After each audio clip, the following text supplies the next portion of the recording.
Olá, queridos do 7º ano, vocês estão bem? Espero encontrar vocês muito bem, guardadinhos na casa de vocês e com muita saúde, tá bom?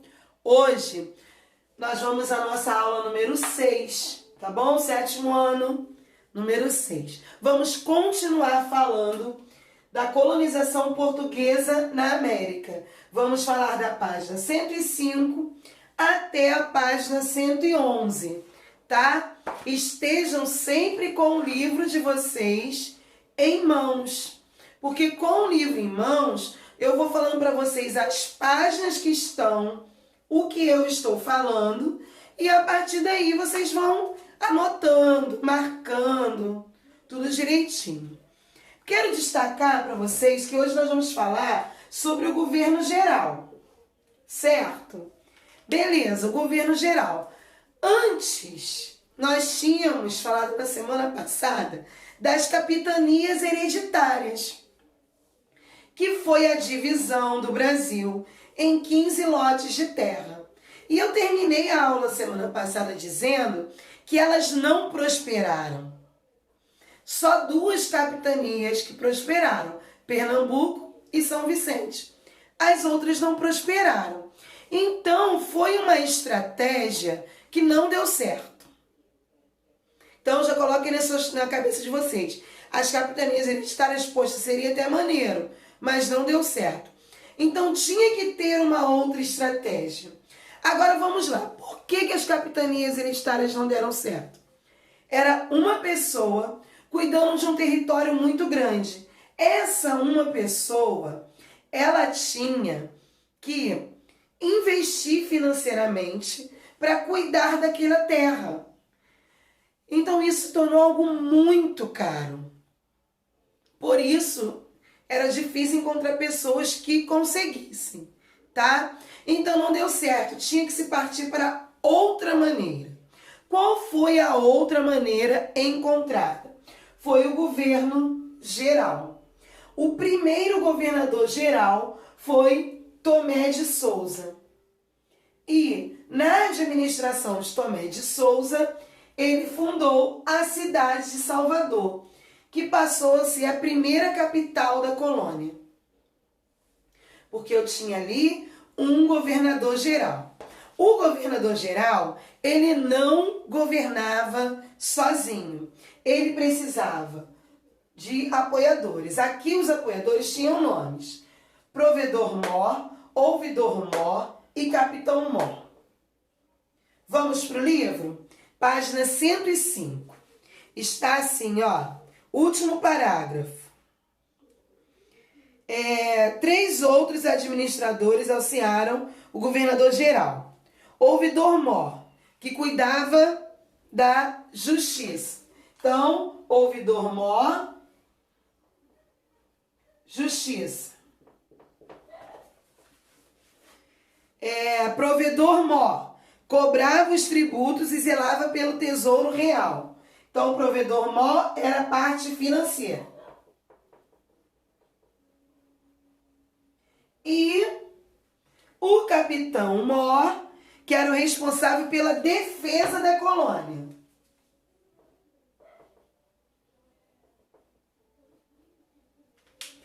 Então, uma colônia, qualquer local não vai funcionar sem essas 3 coisas aqui, ó. A parte financeira, a justiça e a defesa. Concordam comigo? Qualquer local vai ter essa necessidade. Tomé de Souza foi o primeiro governador geral. Mas nós tivemos Duarte da Costa, que se preocupou com São Paulo, que hoje nós conhecemos como São Paulo, e Mendes Sá, o Rio de Janeiro, tá? Foram os governos gerais, assim, de mais visibilidade, de maior visibilidade. Nesse período também nós vamos ter as chamadas câmaras municipais, que eram criadas para administrar as vilas e as cidades da colônia. Eram órgãos criados, eu não tinha falado do governo geral, que cuidava, no caso da cidade, de todo o estado.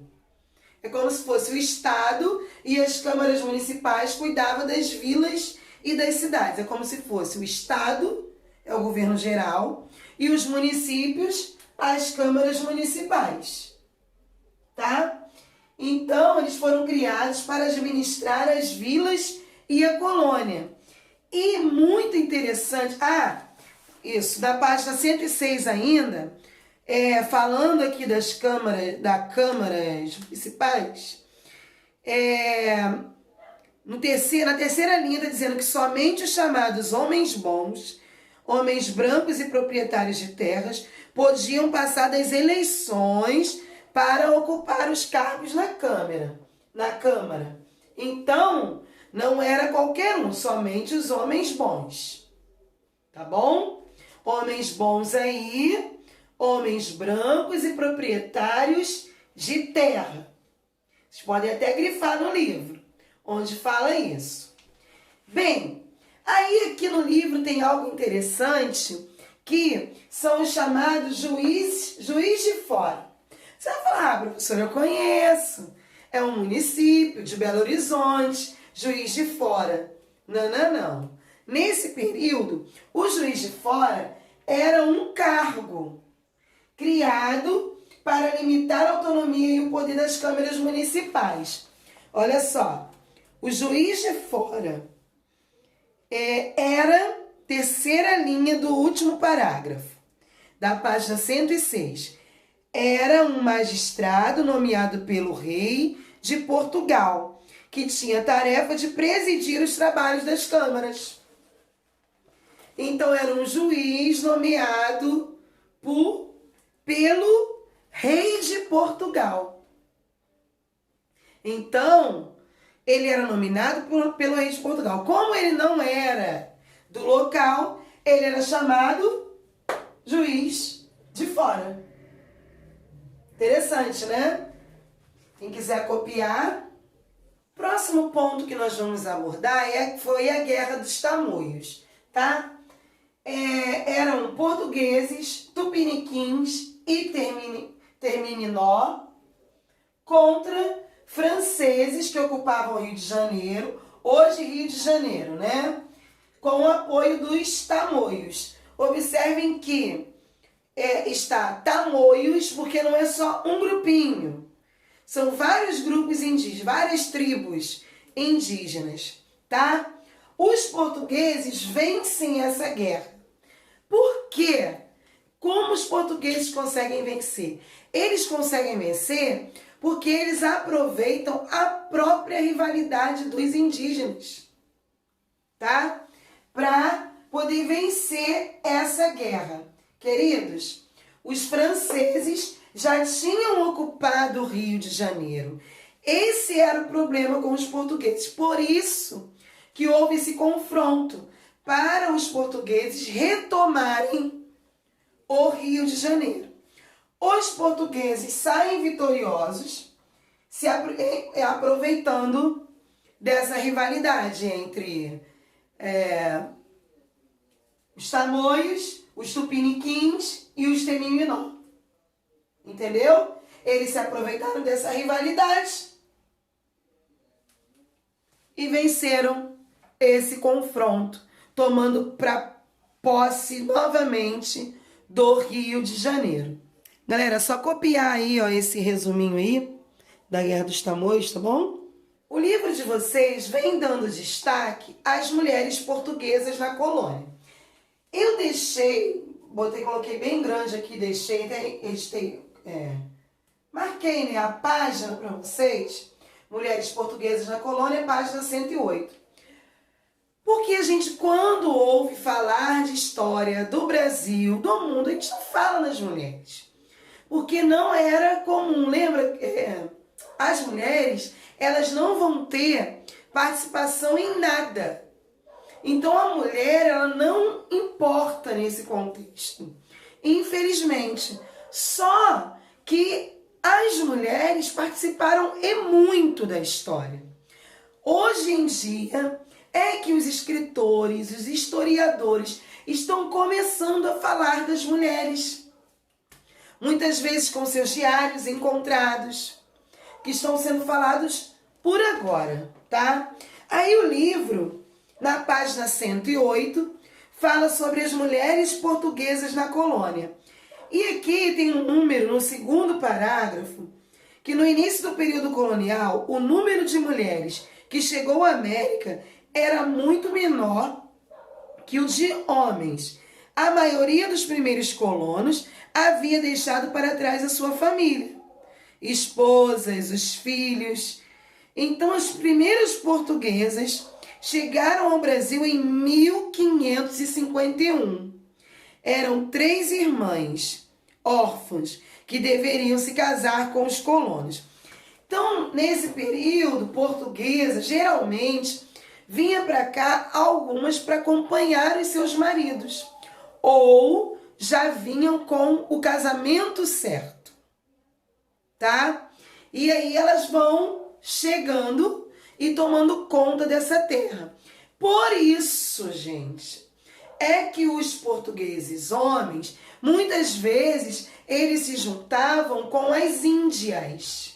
Então, a junção entre brancos e índios, ela vai acontecer logo de imediato, justamente por não ter muitas mulheres portuguesas, né, que vinham, portuguesas, francesas, holandesas, não vinham muitas mulheres para o Brasil.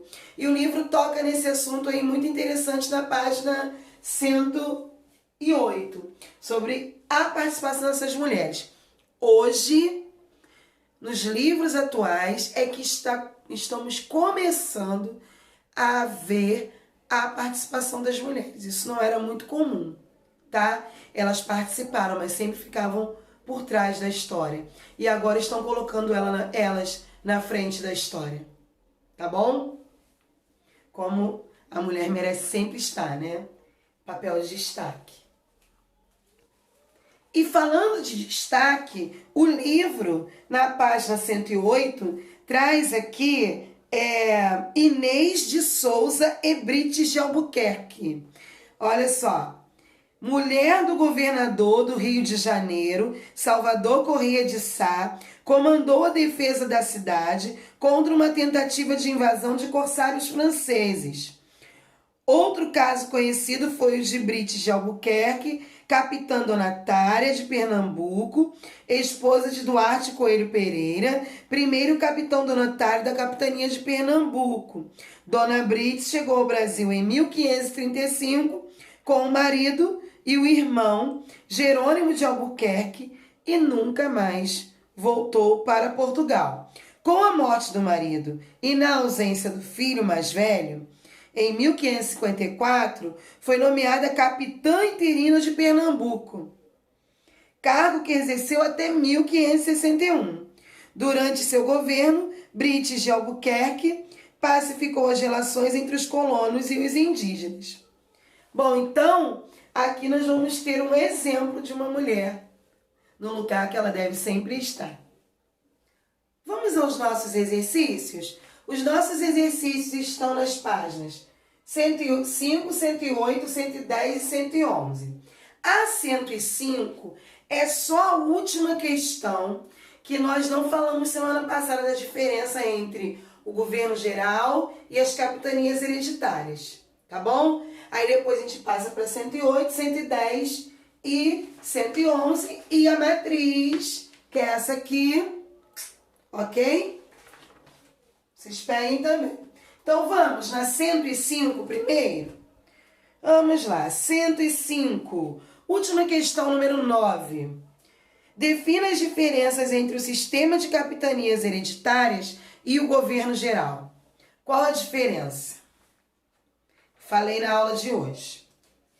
108, número 13.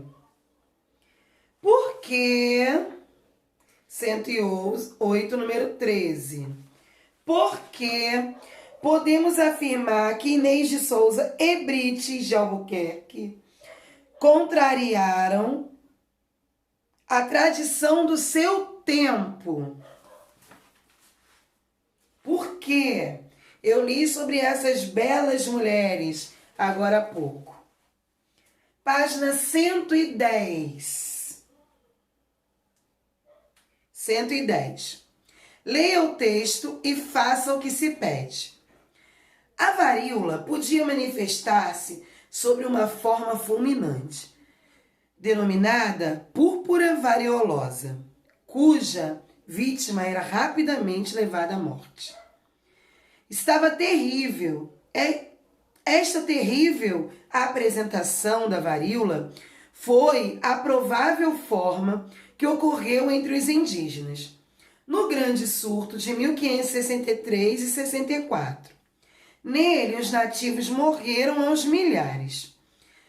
A epidemia, iniciada em Portugal em 1562, chegou primeiramente a Itaparica, atual Bahia, e em menos de um ano foi reintroduzida em Ilhéus.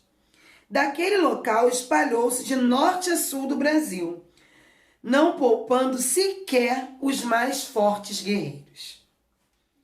Bom, qual é o assunto desse texto? É o que está pedindo a letra A. O assunto. B. Quanto tempo se passou entre a introdução da varíola na colônia e o fim do surto da doença? Por que regiões ela se espalhou? Por que regiões ela se espalhou? C.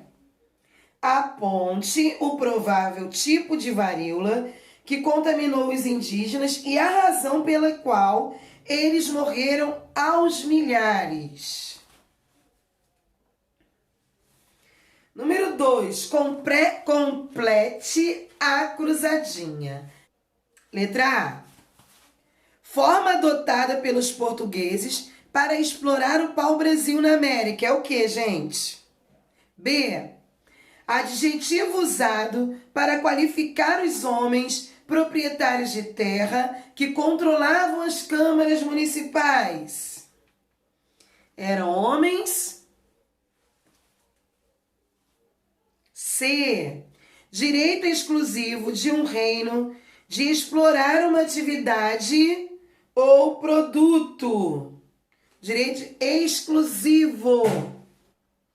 D.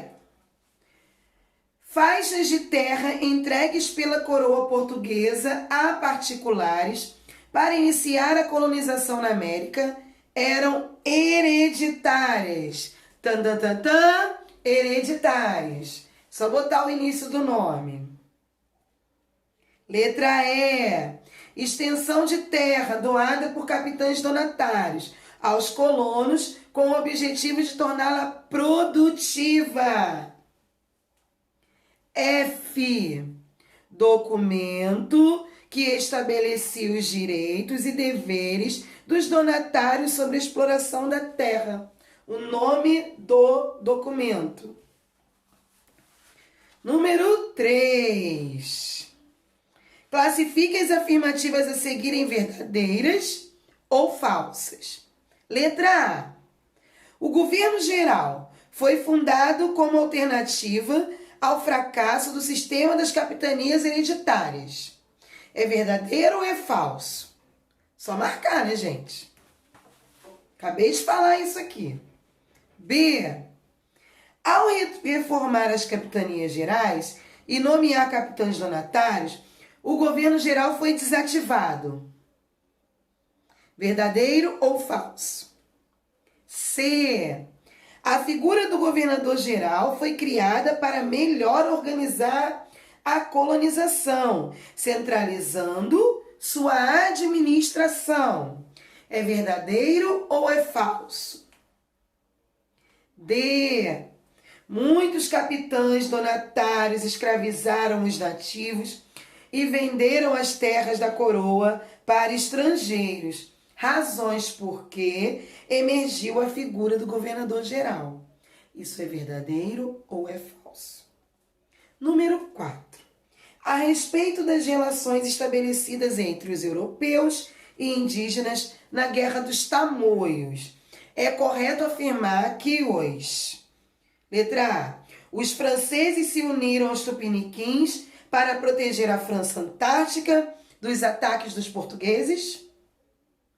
B. Os tupinambás se aliaram aos Temiminó para expulsar franceses e portugueses de suas terras. C. Portugueses se aproveitaram da rivalidade entre tupiniquins e os tupinambá para combater os invasores franceses. Ou letra D. Tupiniquim foram incentivados pelos portugueses a capturar inimigos franceses e tupinambá para realizar rituais antropofágicos.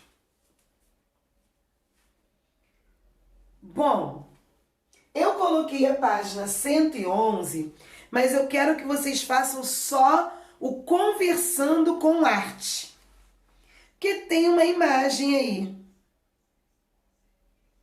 Observe a charge e faça o que se pede. Aí vem aqui, ó. Letra A. Descreva a imagem e os personagens. Letra B. Que elemento da charge não pertence ao tempo da chegada dos portugueses? E letra C. No que consiste o humor da charge? Bem, vou falar da charge. Eu tenho os índios aqui, as esquadras, e eles falam assim, bom, adeus ao sonho da casa própria. Os índios falam.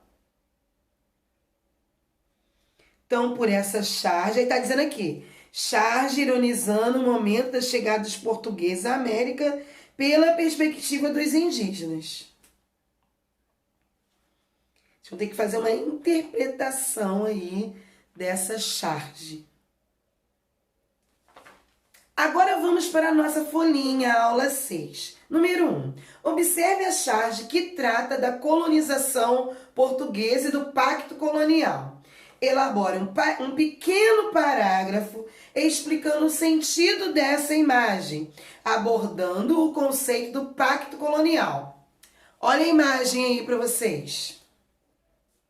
Eu tenho o rei com uma gaiola. Vocês observem que nessa gaiola tem uma corrente.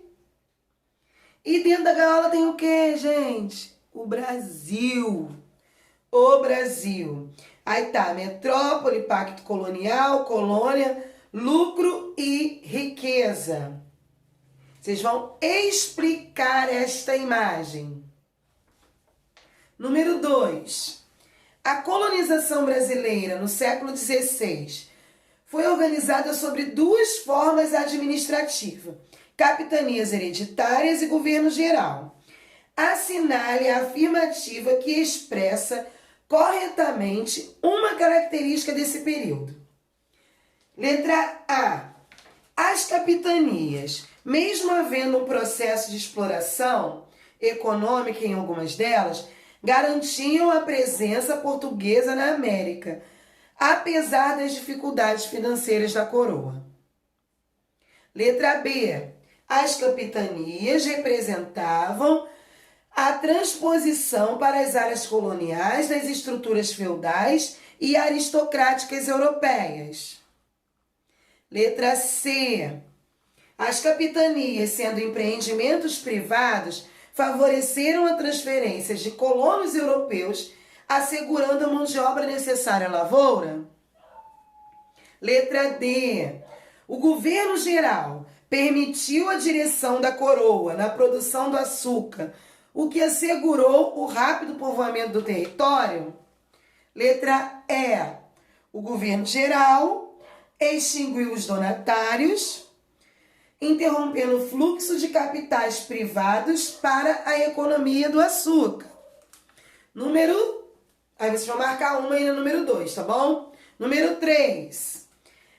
A centralização político-administrativa do Brasil colônia foi concretizada com letra A, criação do Estado do Brasil. B, instituição do governo geral. C, transferência da capital para o Rio de Janeiro. D, instalação do sistema das capitanias hereditárias. Ou política de descaso do governo português pela atuação predatória dos bandeirantes. E aí? Façam com atenção, ok? Vamos iniciar a correção? Bem, eu disse que primeiro nós íamos na página 105 para fazer a número 9, definir as diferenças entre o sistema de capitanias hereditárias e o governo geral, tá? Aí estão aqui, ó. O sistema de capitanias hereditárias transferia aos donatários os custos, as responsabilidades e as vantagens do processo de colonização, cobrança de tributos, defesa do território, doação de sesmaria, desenvolvimento da agricultura e etc. Inicialmente, os capitães donatários da América Portuguesa não estavam subordinados a uma autoridade superior. Eles só deviam prestar contas ao rei.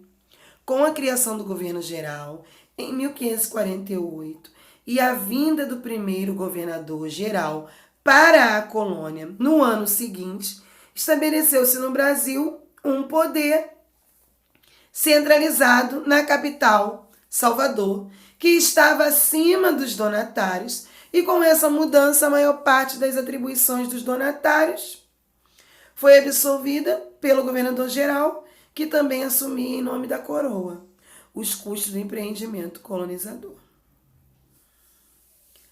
A página 108 só tem uma questão. Por que podemos afirmar que Inês de Souza e Brites de Albuquerque contrariaram a tradição do seu tempo? Segundo o costume português da época, as mulheres brancas deviam se ocupar de cuidar dos filhos e de afazeres domésticos. Por esse motivo, pode-se dizer que tanto Inês de Souza quanto Brites de Albuquerque contrariaram essa expectativa ao assumir cargos políticos e militares, ainda que temporariamente.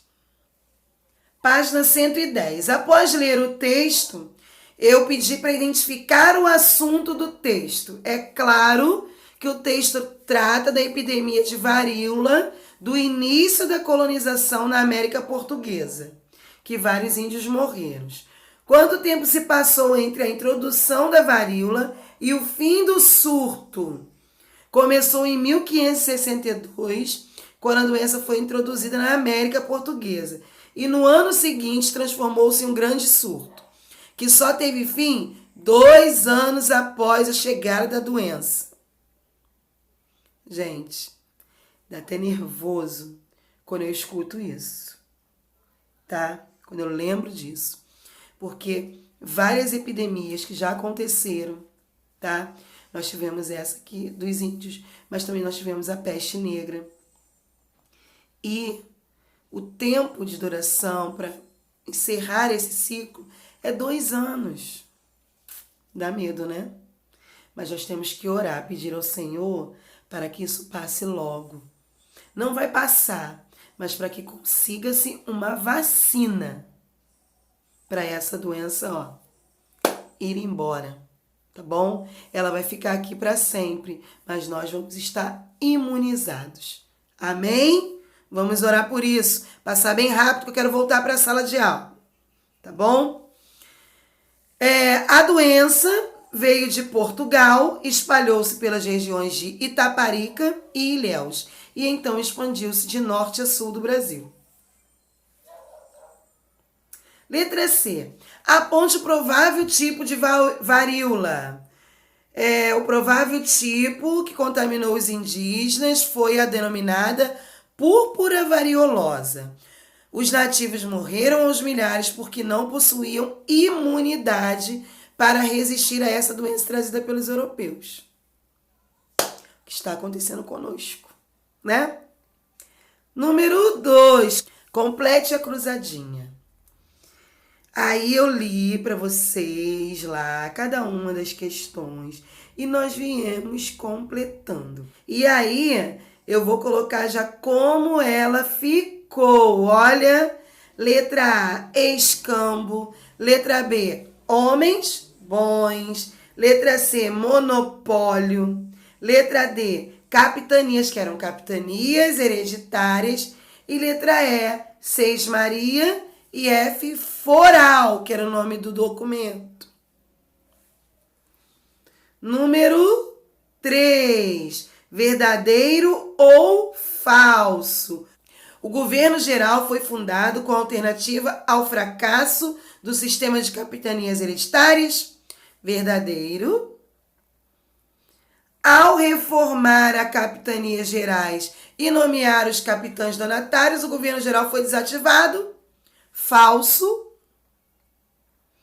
A figura do governador geral foi criada para melhor organizar a administração da colônia, centralizando sua administração. Verdadeiro. Muitos capitães donatários escravizaram os nativos e venderam as terras da coroa. Falso. Número 4. A respeito das relações estabelecidas entre europeus e indígenas na Guerra dos Tamoios, é correto afirmar que a opção correta é a letra C. Portugueses se aproveitaram da rivalidade entre tupiniquins e os tupinambá para combater os invasores franceses. Tá? Então aqui, ó, letra C a resposta.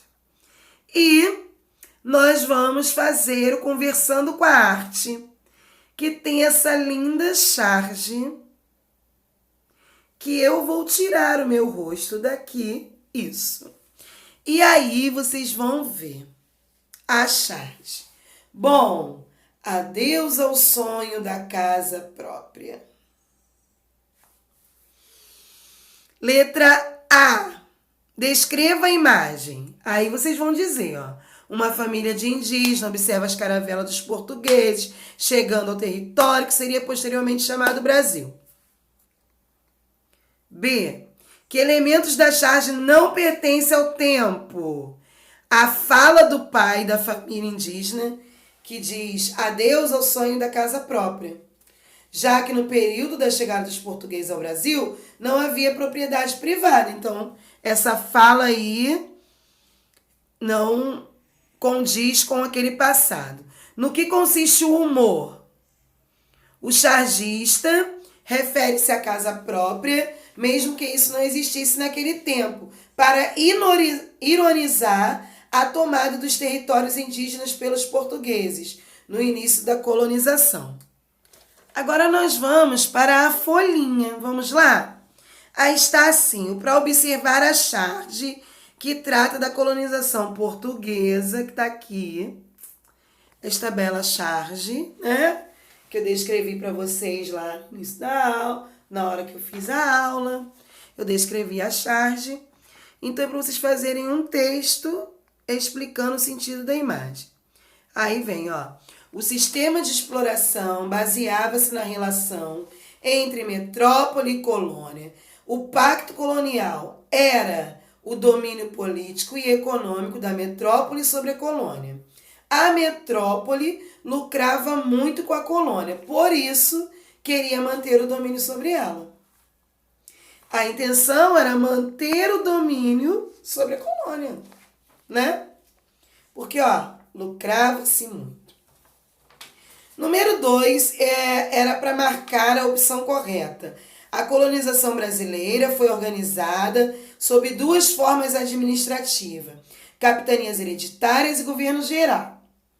Assinale a alternativa que expressa corretamente uma característica desse período. A resposta é a letra A. As capitanias, mesmo havendo um processo de exploração econômica em algumas delas, garantiram a presença portuguesa na América, apesar das dificuldades financeiras da coroa. E a número 3, eu pedi. A centralização político-administrativa do Brasil colonial foi concretizada com letra B, a instituição do governo geral. Bom, queridos, por hoje foi só isso, né? Nós concluímos com essas atividades os conteúdos desse segundo bimestre. Parte de semana que vem é só revisão, tá? Então fiquem com Deus e até a próxima aula.